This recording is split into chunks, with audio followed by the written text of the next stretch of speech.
You're listening to AI Podcast, where headlines meet depth. एक luxury charter plane, एक गुमनाम VIP और बिहार की राजनीति में आया एक जबरदस्त तूफान। देखिए, ये कहानी सिर्फ एक उड़ान की नहीं है, बल्कि ये उन गहरे सवालों की है जिन्होंने पूरे सिस्टम पर, पूरी व्यवस्था पर ही सवालिया निशान लगा दिया। तो चलिए इस पूरे मामले की तह तक चलते हैं और समझते हैं कि आखिर हुआ क्या था। जरा सोचिए, पटना एयरपोर्ट का सीन है। एक शानदार चमचमाता हुआ प्राइवेट जेट रनवे पर उतरता है। सबकी नजरें टिकी हैं कि दरवाजा खुलेगा और कोई बड़ा नेता या शायद कोई बड़ा उद्योगपति बाहर आएगा। लेकिन जब दरवाजा खुला तो जो नजारा सामने था उसने वहां मौजूद हर किसी को हैरान कर दिया। और बस यहीं से उस राजनीतिक बवंडर की शुरुआत हुई जिसने बिहार की सियासत को हिला कर रख दिया।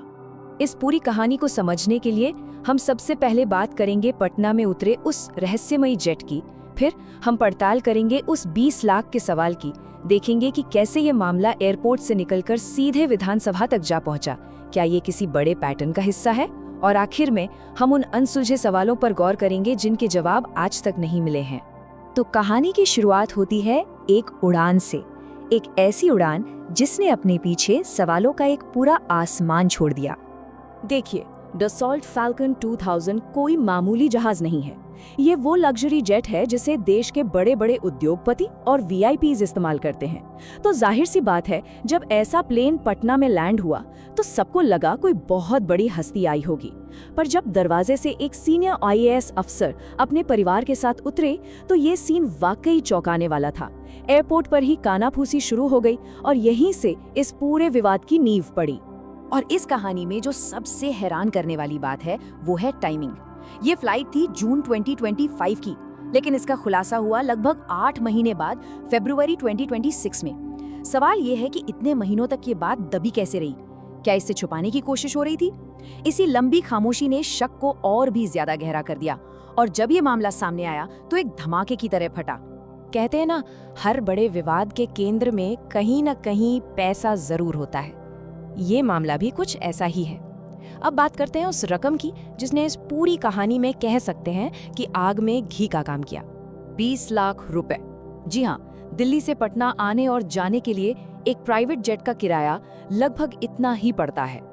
अब ये रकम अपने आप में बहुत बड़ी है, लेकिन जब ये एक ऐसे सरकारी अधिकारी की यात्रा से जुड़ जाए जिसका काम जनता की सेवा करना है, तो ये सिर्फ एक नंबर नहीं रहता, बल्कि एक बहुत ही गंभीर सवाल बन जाता है।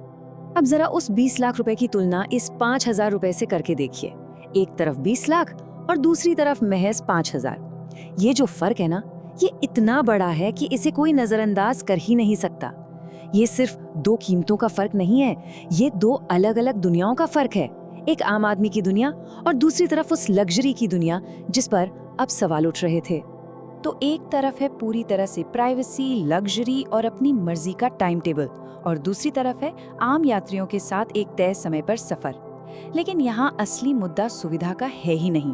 असली सवाल है उस भारी भरकम कीमत का। और यही कीमत इस पूरे विवाद की जड़ है जिसने बिहार की राजनीति में एक भूचाल ला दिया।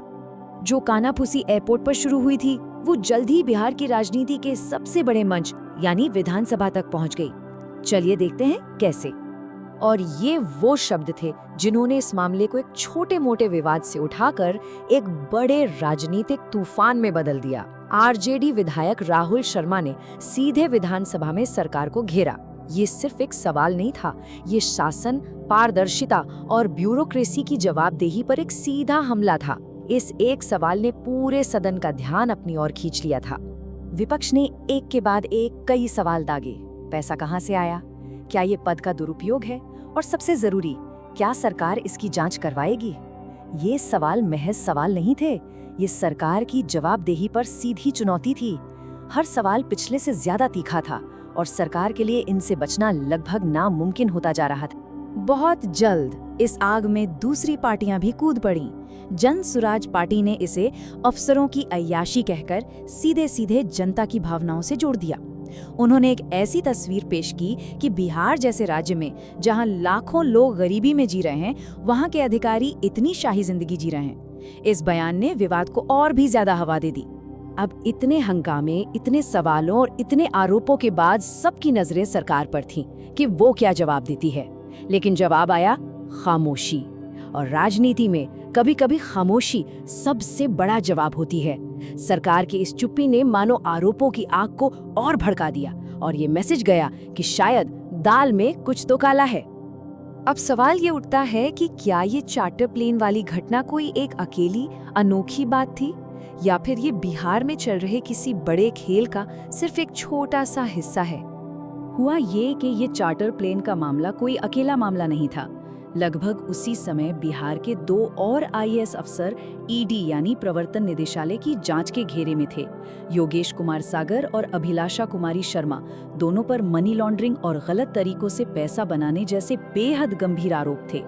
अब जब इन सारे मामलों को एक साथ रखकर देखा जाता है तो ये साफ हो जाता है कि बिहार की ब्यूरोक्रेसी में जवाबदेही एक बहुत बड़ा और गंभीर मुद्दा बन चुका है।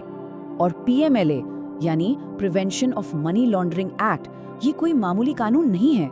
ये काले धन को सफेद करने और भ्रष्टाचार से कमाई गई संपत्ति के खिलाफ एक बहुत ही सख्त हथियार माना जाता है। और जब ईडी जैसी एजेंसी इस कानून के तहत किसी सरकारी अधिकारी की जांच करती है तो इसका मतलब ये होता है कि मामला वाकई बेहद गंभीर है। चलिए अब इस मामले की कुछ और गहरी परतों को खोलते हैं। क्या असल में कोई नियम टूटा था? आम जनता इस पूरे मामले को कैसे देख रही थी? और ये अफसर राज क्या चीज है जिसका जिक्र बार बार हो रहा था? ये एक बहुत ही जरूरी सवाल है, क्योंकि राजनीतिक आरोप प्रत्यारोप तो अपनी जगह है, लेकिन क्या कानूनी तौर पर टेक्निकली कोई नियम तोड़ा गया था? इसका जवाब इस पूरे मामले को एक बहुत ही पेचीदा मोड़ देता है। यहाँ एक बहुत जरूरी बात समझने की है। ये कोई सरकारी विमान नहीं था, ये एक प्राइवेट जेट था। तो टेक्निकली सवाल सरकारी संपत्ति के दुरुपयोग का नहीं है। असली और सबसे बड़ा सवाल ये है कि एक सरकारी अफसर जिसकी एक तय सैलरी होती है, उसके पास एक निजी यात्रा पर खर्च करने के लिए 20 लाख रुपए आए कहां से? क्या ये पैसा किसी ने उन्हें गिफ्ट किया? अगर हाँ, तो क्यों? और यहीं से हितों के टकराव यानी कॉन्फ्लिक्ट ऑफ इंटरेस्ट का सवाल खड़ा होता है। और इसी पूरे बहस के बीच में एक शब्द बार बार उछला, अफसर राज। ये सिर्फ एक राजनीतिक नारा नहीं है, ये एक गहरी सोच को दिखाता है। इसका मतलब है एक ऐसी व्यवस्था जहां चुने हुए नेता नहीं बल्कि कुछ बड़े अधिकारी ही असल में सरकार चला रहे हैं। वो अधिकारी जो किसी के प्रति जवाबदेह नहीं हैं और जो आम जनता से कटकर अपनी एक अलग ही दुनिया में जी रहे हैं। ये चार्टर प्लेन की घटना इस अफसर राज वाली धारणा को सच साबित करने वाली एक मिसाल बन गई। तो इस पूरी कहानी के बाद हम आखिरकार वहीं आकर खड़े हो जाते हैं जहां से हमने शुरू किया था, सवालों के घेरे में। जवाब कम है और सवाल बहुत ज्यादा। चलिए एक नजर डालते हैं कि कौन से वो सवाल हैं जो आज भी अपने जवाब का इंतजार कर रहे हैं। तो पूरे मामले का निचोड़ क्या है? एक फ्लाइट हुई, ये सच है। उसकी कीमत बहुत ज्यादा थी, ये भी एक हकीकत है। विधानसभा में सवाल उठाए गए, ये भी सच है। लेकिन पैसा आया कहां से और सरकार ने इस पे जवाब क्यों नहीं दिया?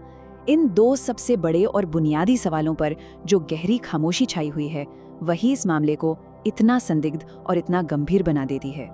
तो अंत में ये सवाल सिर्फ एक उड़ान का या 20 लाख रुपए का नहीं है। सवाल बहुत बड़ा है। सवाल ये है कि एक लोक सेवक के लिए उसकी निजी जिंदगी और सार्वजनिक जवाबदेही के बीच की लाइन आखिर कहाँ खींची जानी चाहिए? जब कोई व्यक्ति जनता के टैक्स के पैसे से सैलरी लेता है, तो क्या उसकी बेहद महंगी निजी जिंदगी पर सवाल उठाना गलत है? ये वो सवाल है जो आज भी बिहार की सियासत में गूंज रहा है और इसका जवाब हम सबको मिलकर खोजना होगा।